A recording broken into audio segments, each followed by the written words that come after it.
It's done, he trusts me completely. The billionaire is in love with me, just like you planned. Justin's hands shook as he read the letter again. The words blurred through his tears. His wife. The woman who'd restored his faith in humanity.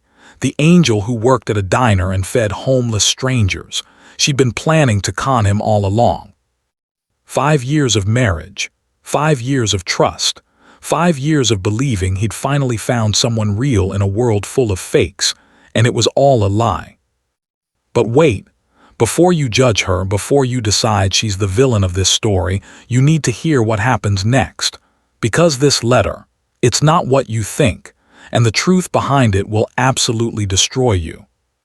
Hit that subscribe button right now because the twist in this story will leave you speechless. This is about to get emotional. Now let me rewind and show you how we got here. 6 months earlier, a man who looked like he'd lost everything shuffled through the rain toward a small diner called Rosie's Place. His name was Justin Harrington, though nobody would have recognized him. The billionaire tech mogul who'd been on the cover of Fortune magazine now looked like he'd been living on the streets for weeks. His clothes were torn and filthy. His shoes had holes that let the rain seep through. His hair was matted, his face covered with an unkempt beard. But this wasn't rock bottom. This was an experiment.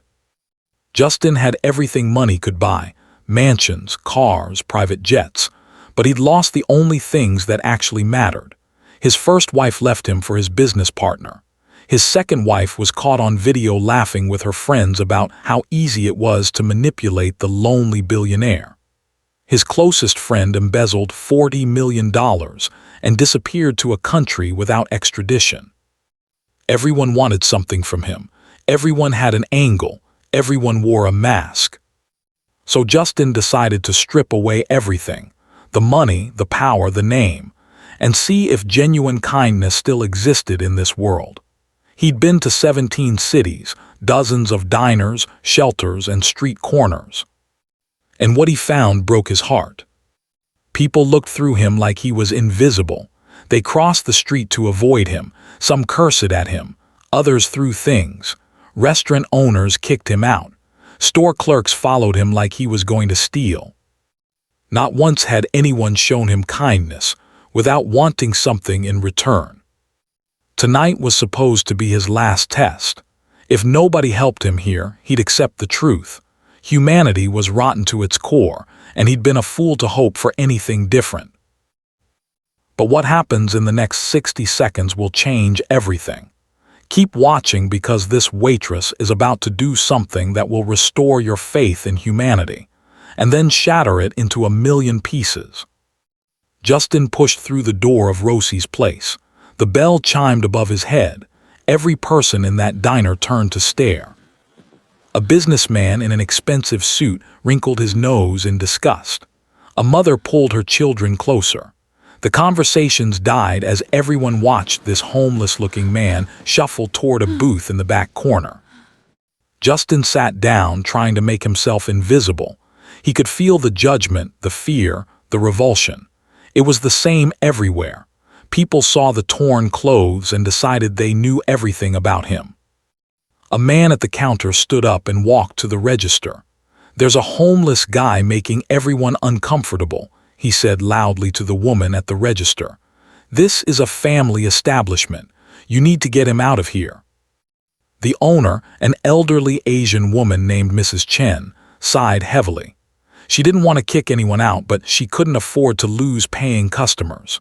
She started walking toward Justin's booth, her face apologetic but resigned. Justin braced himself. Here it comes. The speech about how this establishment has standards, the polite but firm request to leave, the final proof that kindness was dead. But then something happened that changed everything. A waitress stepped directly into Mrs. Chen's path. She didn't say a word. She just looked at her boss with pleading eyes and slowly shook her head. The waitress was young, maybe 28, with tired eyes and a worn uniform. Her name tag said Nicole. She looked like she'd worked a double shift and had another job waiting after this one. But there was something in her face, a fierce compassion that wouldn't back down. Mrs. Chen hesitated, then nodded and turned away. Nicole grabbed a coffee pot and a tall glass of ice water. She walked straight to Justin's booth, ignoring the stares from every customer in the diner. She set the water down first. She noticed his lips were cracked and dry, then filled his coffee cup to the brim. And she smiled at him, not with pity, not with judgment, with genuine warmth. "Rough day, honey?" she asked, her voice kind, the same tone she'd use with anyone. Justin looked up, completely shocked. After weeks of being treated like garbage, this woman was calling him honey and acting like he mattered. I don't have any money," he stammered, his voice rough. "I can't pay for this." Nicole's smile didn't fade. If anything, it got softer. "Coffee's on me tonight, and between you and me," she leaned in and whispered conspiratorially. "The cook made way too much meatloaf for the dinner special. It's just gonna go to waste if someone doesn't eat it. Best meatloaf in the city. Can I bring you a plate?" Justin felt something crack inside his chest. "Why are you being nice to me?" Nicole straightened up and looked at him with deep brown eyes that seemed to understand everything he wasn't saying. "Because everyone deserves kindness, sir. Everyone, no exceptions." She walked away before he could respond. 10 minutes later, she returned with a plate piled high: meatloaf, mashed potatoes, green beans, buttered bread. She set it down like she was serving royalty. "You eat up now, and if you need more, you just let me know." Now watch this, because what Justin sees next will prove that this woman isn't just kind to him. She's kind to everyone, even when no one's watching, even when it costs her everything. Smash that like button because this is about to get beautiful before it gets heartbreaking. Justin ate slowly, savoring every bite. Not just because the food was good, but because it came from a pure heart, and he watched Nicole work. She moved through that diner like a dancer. She diffused an argument between two truck drivers with just a gentle word. She listened patiently to an elderly woman complain about her hip surgery for 20 minutes, never once looking impatient. She gave extra fries to a single mom's kid when she thought no one was looking. When a teenage boy came in, clearly homeless, scared, trying to use the bathroom, the businessman from earlier complained again. But Nicole stepped in before the manager could act. She brought the kid a full meal, sat with him for a moment, and gave him information about a youth shelter. The kid left with tears of gratitude streaming down his face. Justin realized something profound. He wasn't watching a performance. This woman was genuinely, authentically kind, down to her bones, even when no one was watching.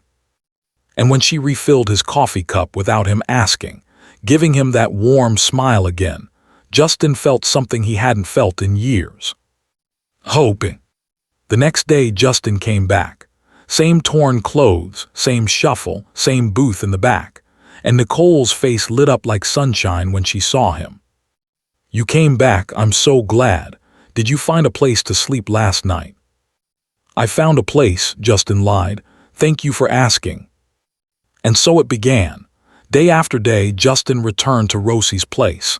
Day after day, Nicole fed him, talked to him, treated him like a human being. They became friends, real friends. Justin told her carefully crafted stories, lies about jobs he'd lost, about a wife who'd passed away, about grown children who didn't call anymore. Nicole listened with her whole heart, never trying to fix him, just being present.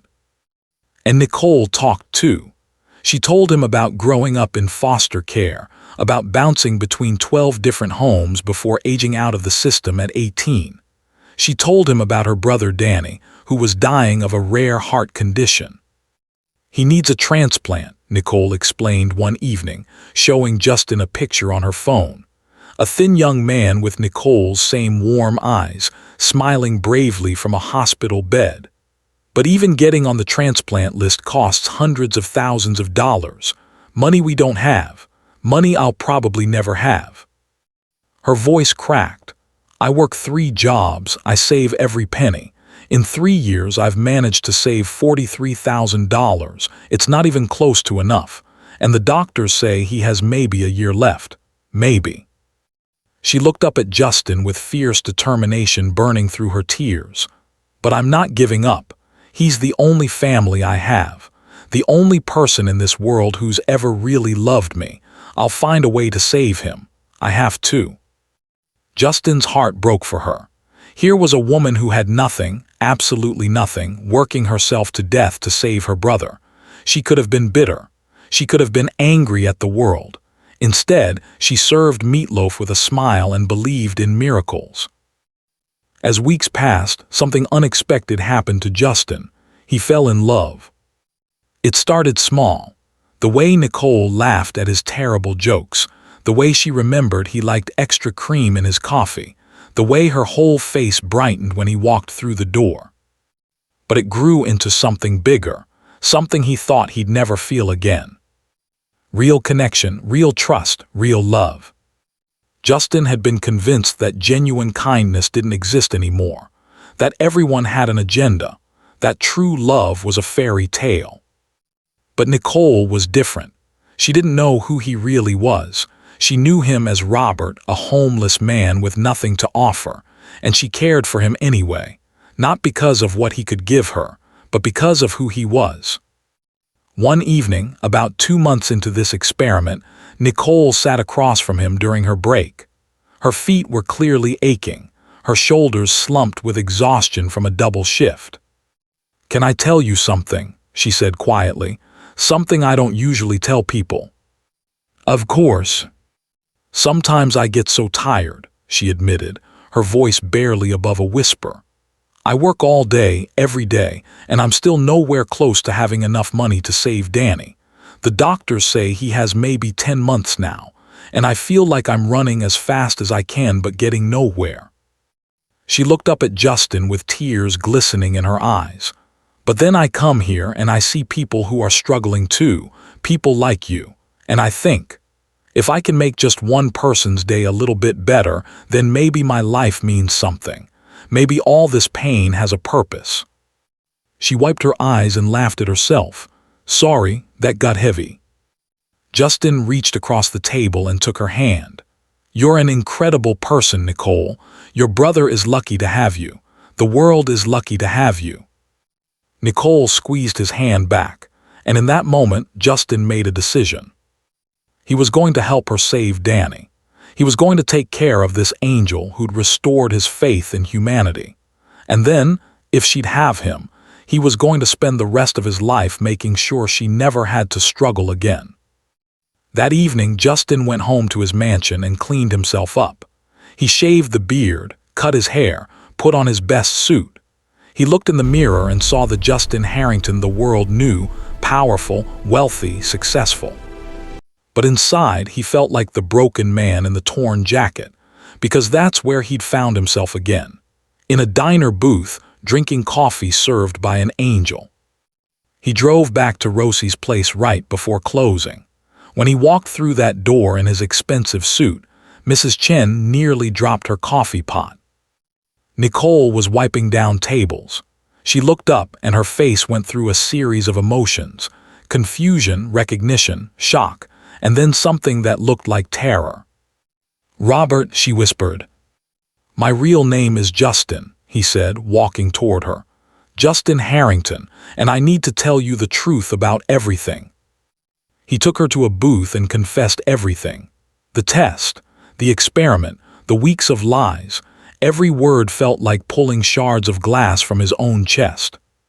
"You were testing me," Nicole's voice shattered.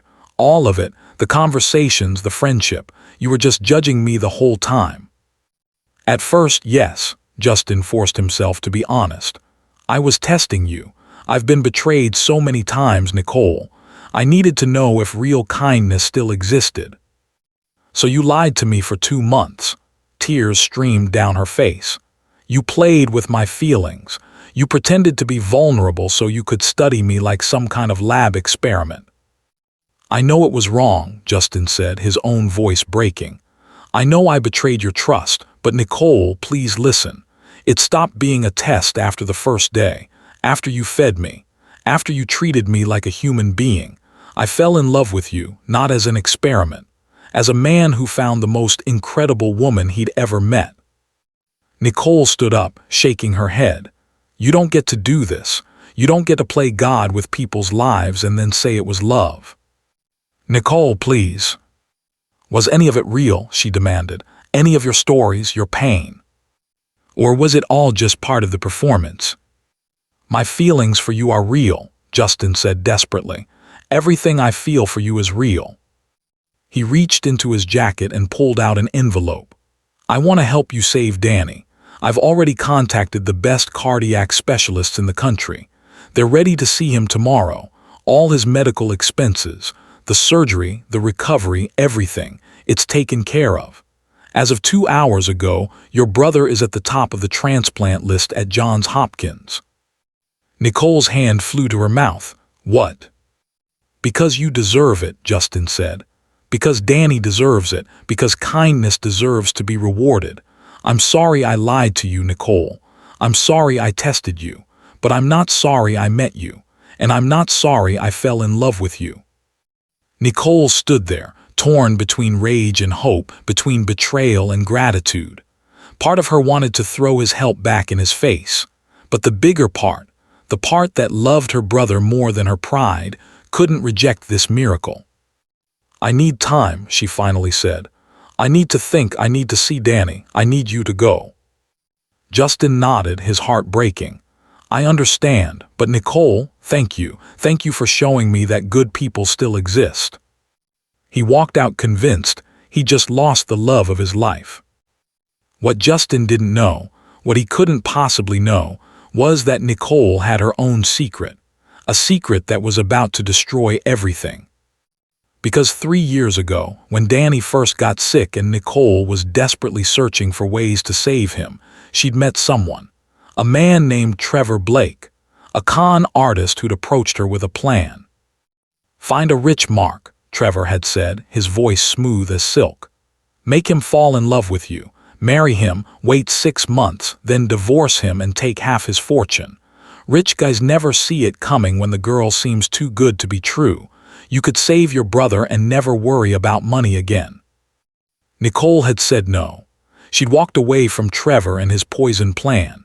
She'd chosen to work 3 jobs instead to earn the money honestly, no matter how impossible it seemed.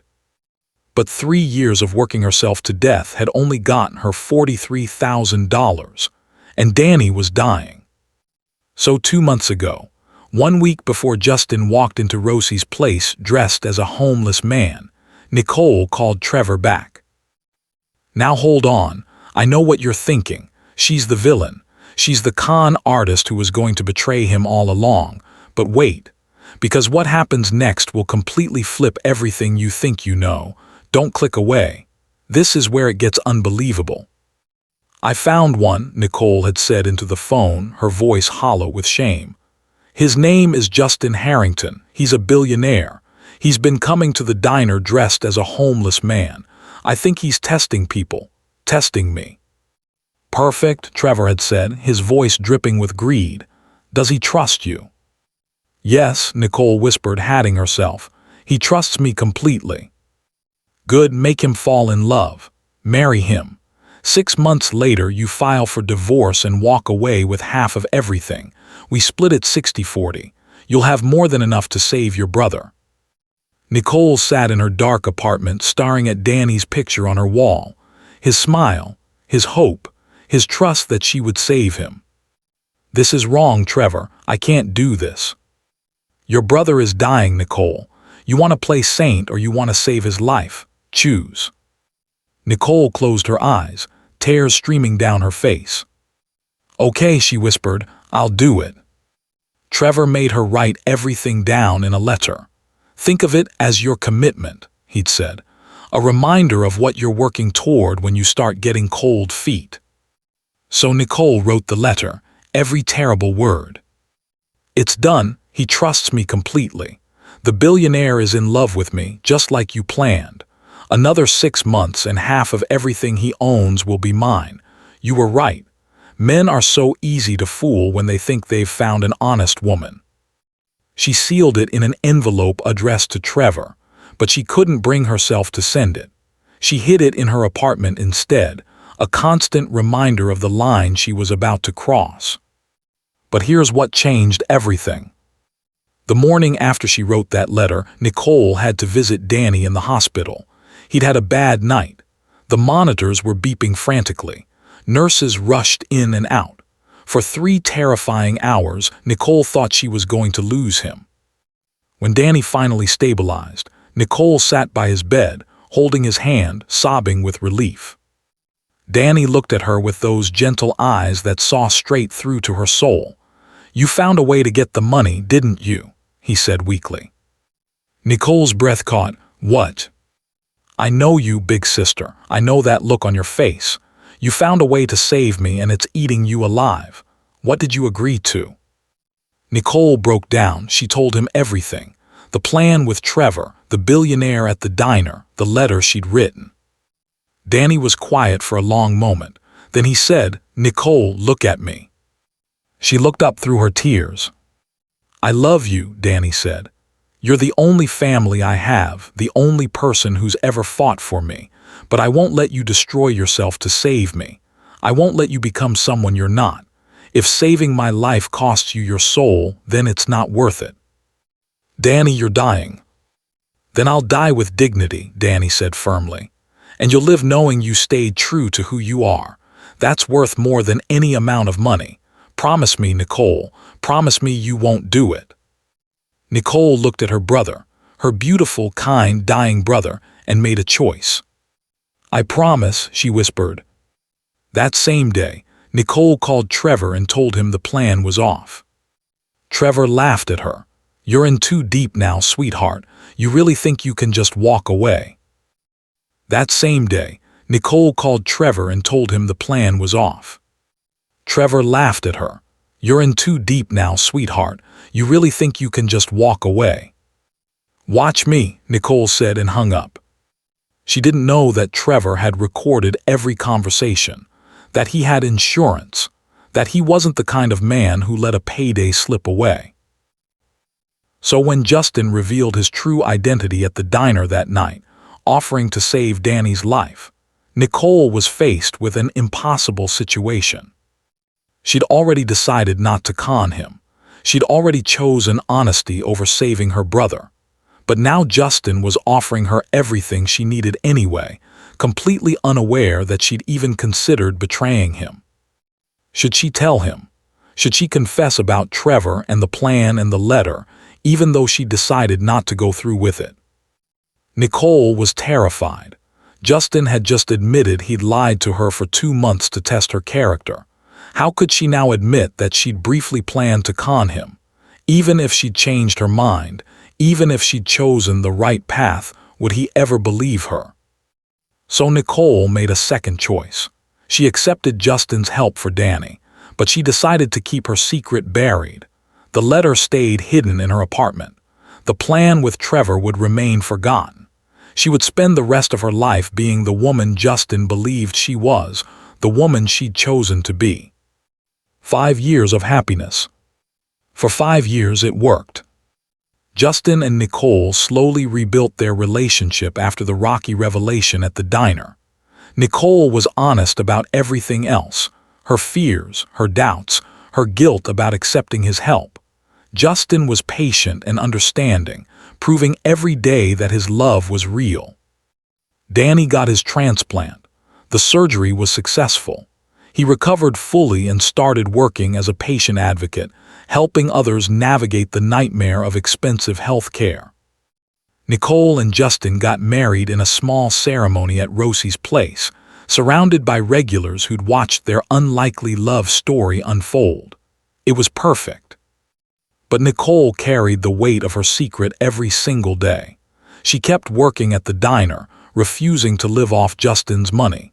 She saved every penny from her jobs, and she used that money to pay off Trevor. Because Trevor hadn't let it go, he'd started blackmailing her a month after the wedding. "I have recordings of our conversations," Trevor had said, "proof of your little plan. Unless you pay me, I'm sending everything to your billionaire husband. Wonder what he'll think when he hears you plotting to con him." So Nicole paid him $50,000 over 5 years, every penny she'd saved for Danny, every dollar she'd earned working triple shifts. She paid Trevor to stay silent, to let her have a chance at something real. The package returned to opening. But last Tuesday, everything fell apart. Justin was at his office when a package arrived. No return address. Inside was a flash drive and a note that said simply, "The truth about your wife." Justin plugged in the drive, and his world collapsed. Audio recordings of Nicole and Trevor planning the con, text messages discussing strategy, and a scanned copy of the letter in Nicole's handwriting. "It's done, he trusts me completely. The billionaire is in love with me, just like you planned. Another 6 months and half of everything he owns will be mine." The recordings were dated 5 years ago, just days before Justin revealed his identity at the diner. Justin felt like he couldn't breathe. His wife, his Nicole, the woman who'd restored his faith in humanity, it was all a lie, an elaborate years-long con. He printed the letter and drove home, his hands shaking with rage and grief. Justin threw open the door to their modest home. Nicole had insisted they live somewhere normal, not a mansion. She was sitting on the couch with a cup of tea, like she'd been waiting for this moment for 5 years. "How could you?" Justin's voice cracked with pain. "How could you do this to me?" He threw the letter at her feet. Nicole looked at it, and a single tear rolled down her cheek. "I know," she whispered. "You know, that's all you have to say. You planned to con me from the beginning." "No," Nicole said, her voice getting stronger.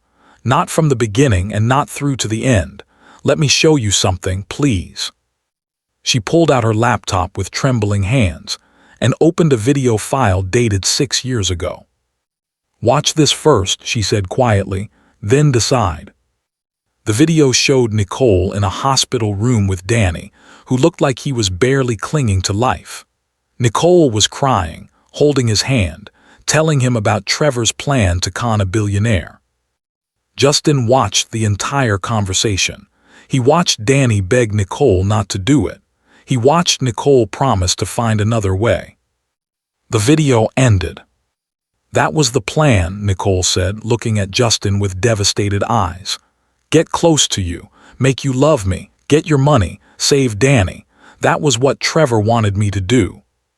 "Then why didn't you?" Justin demanded.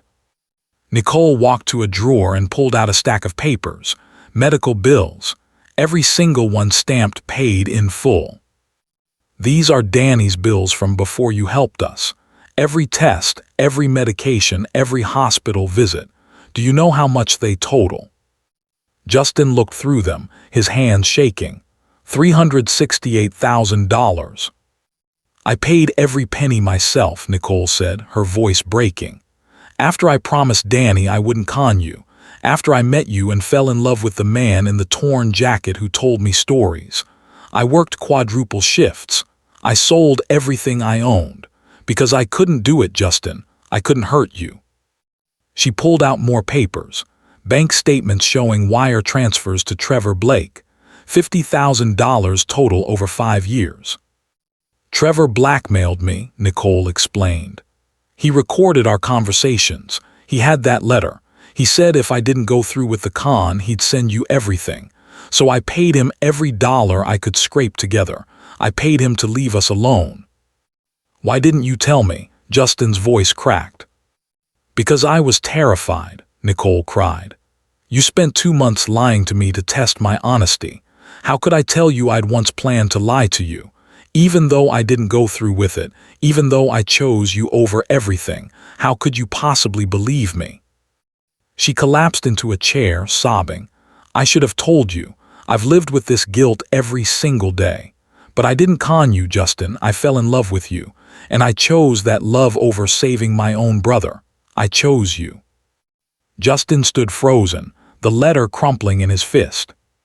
"But I didn't lose Danny," Nicole continued, "because you saved him anyway. You saved both of us. and I've spent every day since trying to be worthy of that gift." "Nicole," Justin said slowly, "why did Trevor send this package now? After 5 years of blackmail?" Nicole looked confused. "What? This arrived yesterday. Why would he expose you now?" Nicole's face went pale. I don't know." Justin pulled out his phone and called his security team. "I need you to trace this package. Find out everything about Trevor Blake." 20 minutes of tense silence later, his phone rang. Justin listened and his face went white. "You're sure? Thank you." He hung up slowly and looked at Nicole. "Trevor Blake died 3 weeks ago," Justin said. "Car accident." Nicole gasped. "Then who sent?" "His lawyer," Justin explained. "Trevor left instructions in his will. If he died, all evidence of the con would be sent to me. One final act of revenge for you backing out." Nicole closed her eyes. "So he won. Even dead, he destroyed us." "No," Justin said firmly, "he didn't." Nicole looked up, confused. Justin sat beside her and took her hands. "I knew," he said softly. "What?" "I've known about Trevor for 3 years," Justin admitted. "My security team does background checks on everyone close to me. They found the connection to Trevor, found the money transfers, pieced it together. They showed me the evidence and asked if I wanted to press charges." Nicole's eyes went huge. "You knew for 3 years." "I told them to bury it," Justin said, "because I also saw the medical bills you paid yourself. I saw you working 3 jobs to earn money honestly instead of taking mine. I saw that you loved me, really loved me. The plan didn't matter. What mattered was your choice not to go through with it." Tears streamed down both their faces. "Why didn't you tell me you knew?" Nicole whispered. "Because I was waiting for you to trust me enough to tell me yourself," Justin said. "But I understand why you didn't. How could you trust me after I spent 2 months lying to test you? I had no right to expect perfect honesty when I'd given you none." He lifted her hand and kissed it. "We're both broken people who found each other in the middle of our pain. We both lied. We both tested each other. We both made mistakes. But Nicole, through all of that, we chose each other. We chose honesty. We chose love." Nicole fell into his arms, sobbing with relief, and 5 years of guilt finally released. Justin held her tight, his own tears falling. "I'm so sorry," she kept saying. "I'm sorry too," Justin whispered, "for testing you, for not trusting you enough with the truth, for letting you carry this alone." They stayed like that for a long time, 2 people who'd both pretended to be something they weren't, finally being completely real with each other. "What now?" Nicole finally asked. "Now we start over," Justin said. "For real this time. No secrets, no tests, no lies, just us, just truth." "Can we really do that, after everything?" "I think we're the only people who can," Justin said, "because we understand each other. We've both been desperate enough to consider terrible things. We've both been saved by a kindness we didn't deserve. We're both works in progress." Nicole laughed through her tears. "Works in progress, I like that. Today, if you visit Rosie's place, you'll see something beautiful." The diner is still there, expanded now. Justin and Nicole bought the building next door and turned it into a free medical clinic for people without insurance. They called it the Danny Martinez Center for Second Chances. Danny runs it as a patient advocate. Mrs. Chen still manages the diner, but she's hired 4 new employees, all formerly homeless people who needed a second chance. And every Tuesday night, Justin and Nicole work a shift together at the diner. He busses tables. She serves meatloaf. They remember where they came from and what kindness looks like when you need it most. They're still married, still in love, still working through the scars left by lies and tests and desperate choices, but they're doing it together honestly.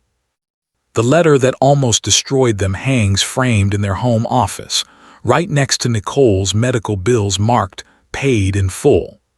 A reminder that people are capable of terrible things when desperate, but also capable of choosing better when given the chance. Nicole started a foundation for families facing impossible medical bills. She helps them find resources, assistance, hope. She tells each person, "I know what it's like to be desperate enough to compromise everything, but there's another way.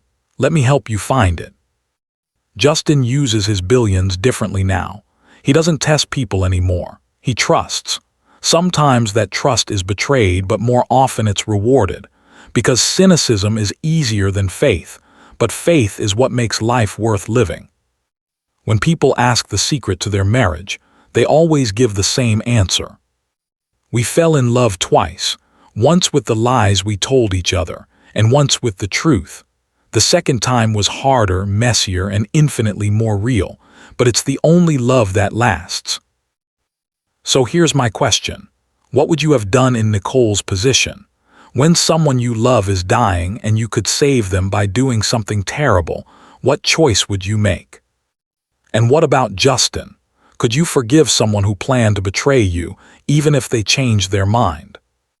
Leave a comment and let me know, because these aren't easy questions. There are no perfect answers, but that's what makes this story so powerful.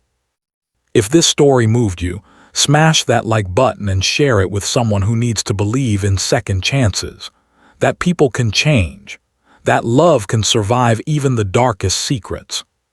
Subscribe for more incredible true stories that'll make you think, make you feel, and remind you what it means to be human. Do you believe trust can be rebuilt after betrayal? Tell me in the comments. I'll see you in the next one.